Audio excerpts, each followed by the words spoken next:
God. He's the greatest drummer on earth. He's a legend. He's a fucking drumming legend. The great drummers are the ones who have their own signature. Keith Moon, Stuart Copeland, Neil Peart. And you can put Bill Stevenson in that category. Watching Bill Stevenson play the drums, it's like, he's in his own fucking world, man. That's just the way the story goes.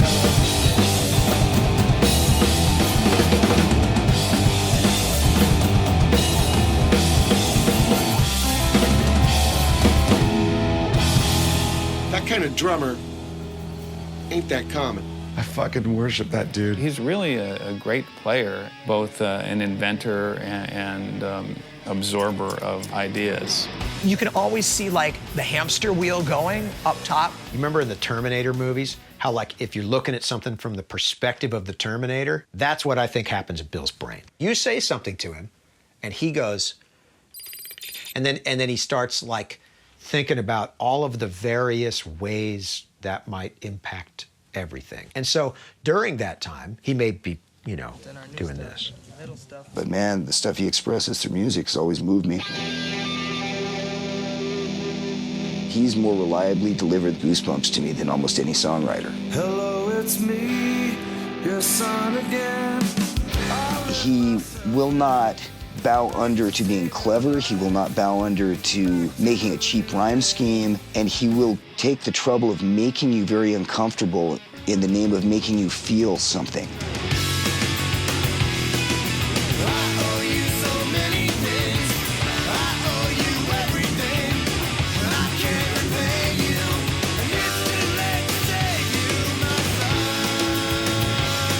I don't know a lot about politics. I don't know a lot about important socioeconomic things. And I just don't. I feel like it's my job to only write something if it really matters.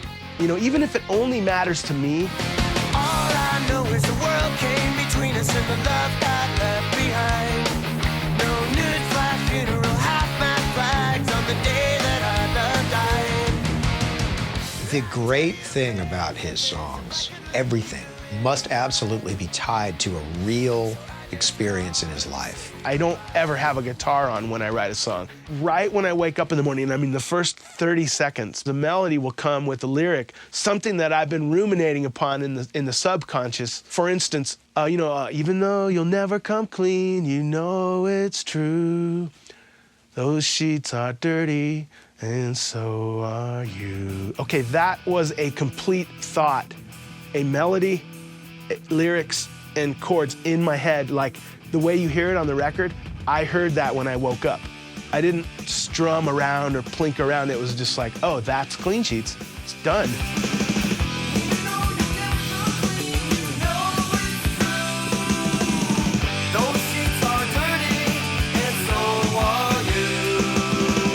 The song has to come out of me in order for me to be healed or to stop grieving or, you know, that kind of thing.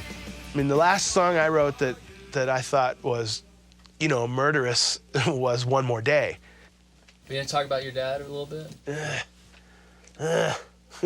I'll try. I get very upset. No, I so yeah. I don't want to talk about it.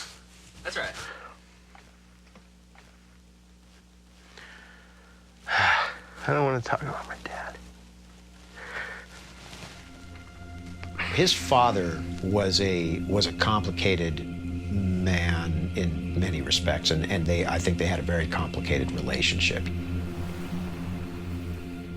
I was born when my father was 50, so okay, when Milo Goes to College came out, he was 69.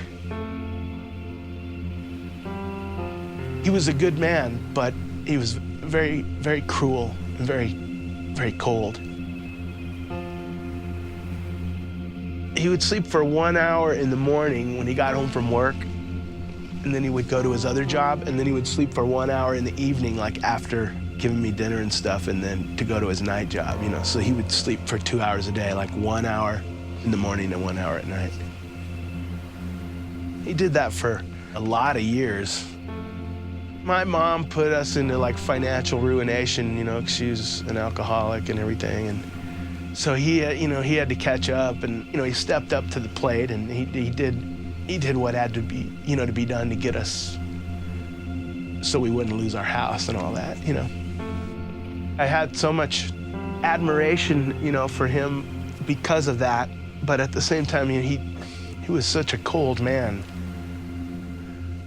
And that made it, you know, really hard to have a father-son, you know, relationship with him. There's no question that his father did his best, but he was very demanding. He had very high expectations of Bill.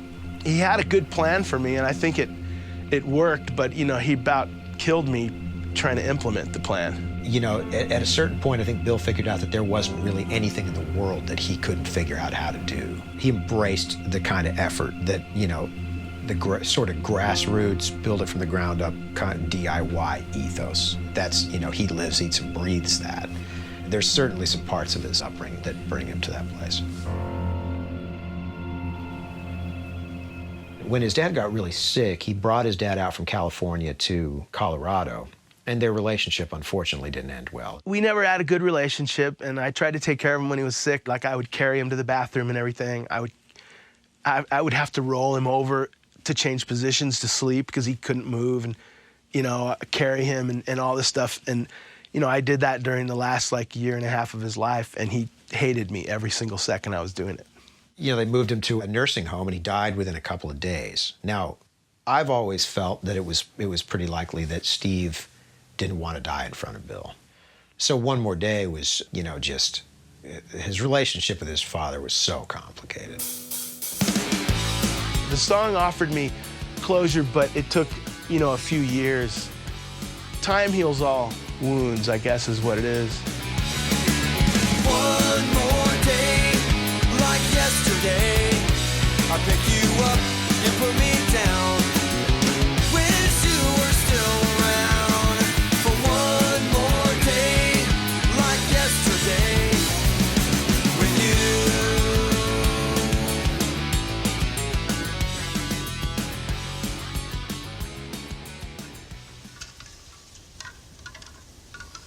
Everyone at some point in their life wakes up and goes, I gotta get a real job.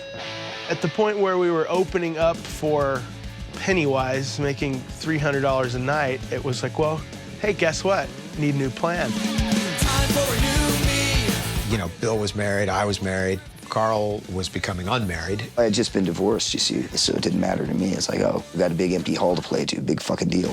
Punk rock won't pay the bills. So You know, we were trying to figure out how to pay the bills and still be in a band, and we had children coming along. Once you have kids, it's kind of like the priorities just immediately reshuffle themselves. Our dad smells.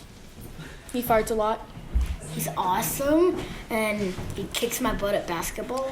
He doesn't care what people think of him, which is a good thing. I already had a pretty good foot in the door in terms of producing records, you know, so I started, you know, saying yes to more production work. There was no intentional hiatus. It became kind of impractical.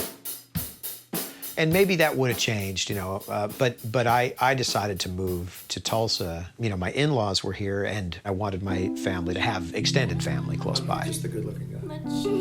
I haven't heard. Descendants or all? Descendents. Descendants.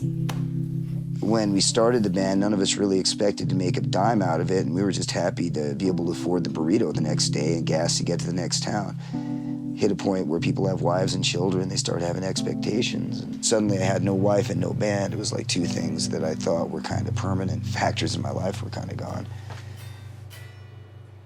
I sent songs to Bill. Hey, here's, you know, a bunch of new stuff. You know, the way I saw it, if nothing else, we could still make records. But by the time I was sending him stuff, I think he was starting to head into being pretty sick. We were doing a record almost at the height of Bill's illness, you know, and we didn't really know what was going on. We just knew he was really unhealthy and getting unhealthier. Every time I saw Bill, he was looking worse. Everybody could kind of tell something was a bit wrong. I thought it was a nervous breakdown because he's a workaholic kind of guy. The last time I had spoken with him, he just seemed like he was, you know, in outer space or something. He started getting mellower, started putting on weight. He wasn't going to the studio anymore. He was just sitting in front of the TV like a vegetable and getting incredibly large. He peaked out at like 385 or something like that. But we were all really worried about him and completely clueless as to what to do. I heard the story about how the neighbor saw his dog out front and, you know, went and knocked on the door to check on him, and Bill was out of it and called him an ambulance, and, you know, next thing he's in the ER. I got a call from the ER doc that there was a guy downstairs who was in pretty bad shape, who had a pretty large pulmonary embolism, which is a blood clot that basically traveled up to the lungs and got stuck in his lungs. This was a clot probably about, I don't know, maybe 1.5 feet long or so. It was enormous. I actually recall at the time showing someone the CT scan, hey, you want to see, look at this, you know, on the screen. And they were like, oh, did you get the autopsy? And I was like, he's alive. When it became apparent that he was going to probably live through this thing, I started talking to him, just said, you know, you said you were in the music industry, so, you know, what'd you do? And I said, well, I was in a band, I played the drums. Some people would call it punk rock, at which point I'm very interested. Like, so anybody I would have heard of? And he said, there was Black Flag and the Descendents and all. I was like, you're hallucinating. And then I looked down at the chart and it's like, John W. Stevenson. So you're Bill Stevenson? He's like, yeah. I'm like, I know who you are. Because he's looking at me as some dorky doctor, not somebody who, like, back in the 80s was a huge Descendents fan or anything like that. I went out there and visited him, and he was better, but he was still kind of out of it a little bit. It became pretty apparent when he came back to see me that everything was not okay, and that was when he had the MRI done of his head that revealed that he had a meningioma, which is a benign tumor about the size of a tennis ball, basically right in the middle of his head right here, more or less compressing both of his frontal lobes. The cure for the tumor is surgery. You can't do surgery on somebody when they're on blood thinners. And when somebody has an enormous blood clot in their lungs, you have to wait. I think it was at about 5 months, and I said, well, I don't know if we're gonna get him any better, you know? Boom, he was in the operating room, I think in like 3 days. There was no guarantee whatsoever that taking this tumor out was going to bring back his personality. He might get worse, or he might make no recovery. For us, you know, he's this unsinkable person. I couldn't imagine not having Bill around. It's fucked up.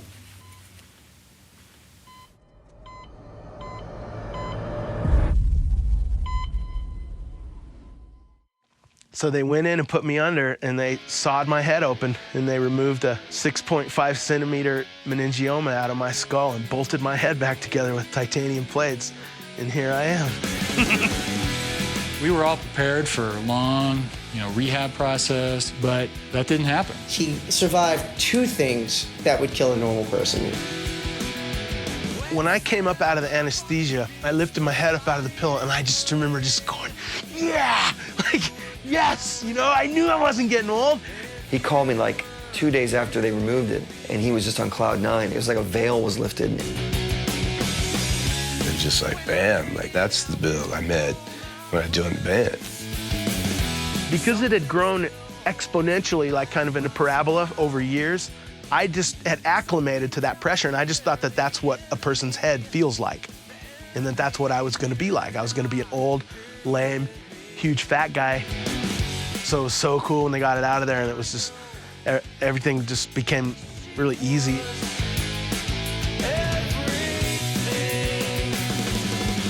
It was literally a rebirth. His personality was back where it had been gone. He's really like rejuvenated and just excited about playing and excited about life, and he should be. And he's drumming better than he has ever. It's almost like a novel. I woke up and this Black Flag fan had saved my life, and he lives a block from the studio. It was just so awesome. He made being sick really kick ass, But I think it put in him even more, if there could be such a thing, even more drive, more earnestness. I got to get done what I got to do with the time I have. I'm a lucky man. I'm just lucky to be here, and I'm happy to be here, and it's just rad. It's rad to not die.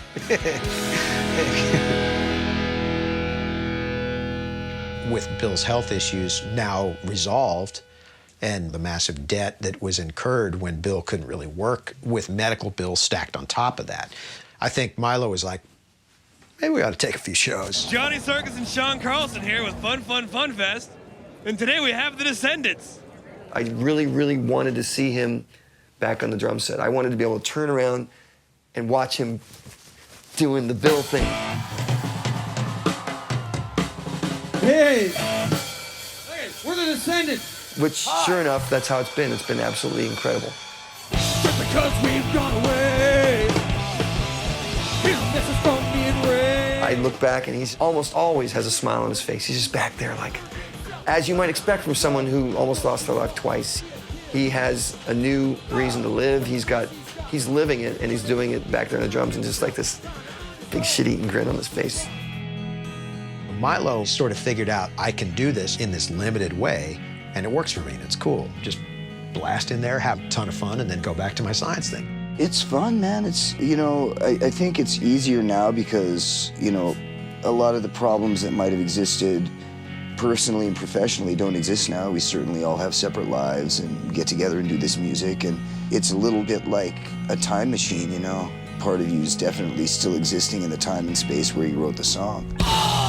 We can bring our kids to our show and go like, check me out, I'm rocking, you know? Miles is like, yeah, my dad's Trans on drums. Thou shalt not take the band's name in vain. I figure I got to do it now before A, I'm too old, and B, they're teenagers and want to have nothing to do with me. I want to be stereotyped. I want to be classified. They still sound amazing, you know, just as powerful as they ever have been. I wanna be stereotyped. I wanna be classified. And it's nice to have the audience like really dig them. They're maybe even better than they were, which I don't understand. It's not like wheel out the geezers and let them play. You know, it's like these guys are freaking, you know, they're doing it. That is difficult music to play, and they're blasting.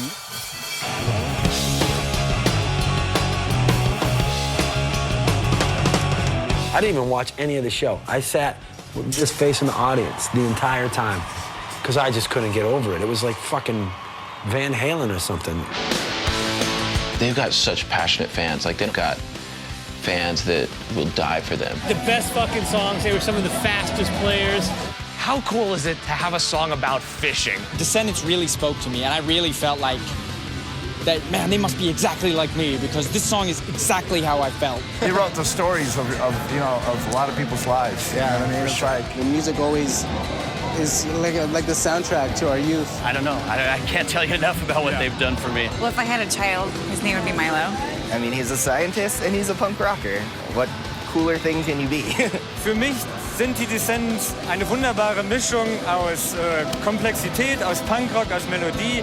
Esperé casi 10 años para ver a Descendents en vivo y bueno, nada, es un sueño para mí y es increíble. Rock, man. Thankfully, there was a point where popular bands were influenced by bands that actually meant something, you know? The Descendents were a positive influence on generations of musicians. I got to put out a Descendents record on my label. How fucking awesome is that? As far as I'm concerned, they invented pop punk for me. And just that attitude and that musical sensibility. I won't say that I entirely ripped it off, but heavily influenced. Those lessons that we learned from them back then were important. To this day, I bet you I could play that whole fucking Milo Goes to College album note for note. That's how I learned how to play the drums. There's no other band like them. It doesn't matter which one they are. There's just not another one. They were ahead of their time. You know, they were making music that a lot of these bands that hit in the 90s, you know, wouldn't have been making probably if it wasn't for All in the Descendents. Much of the world may not realize that it all started with the Descendents. It's just been a bunch of like best friends who kind of, I guess, come in and out of each other's lives. I just wanted Bill to kind of get some fruits from all of his labor, his toil, because he has toiled for many years. I think he feels himself as a bit of a square peg, you know, and the way that he made his path through life was by forging it on his own. Had he been a poser, he would not have been who he was. Humanity's big gains, and including rock bands, are about group efforts.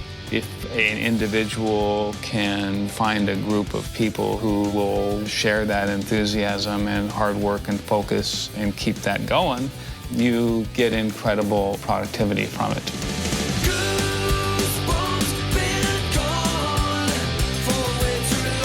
It's a good time right now for us, I think. We're having fun. And Milo and I I remember when we were walking in Austin, and I just remember going, oh, so if we want to hang out, all we have to do is book shows, and then we get to hang out. And he's like, yeah, why didn't I think of that?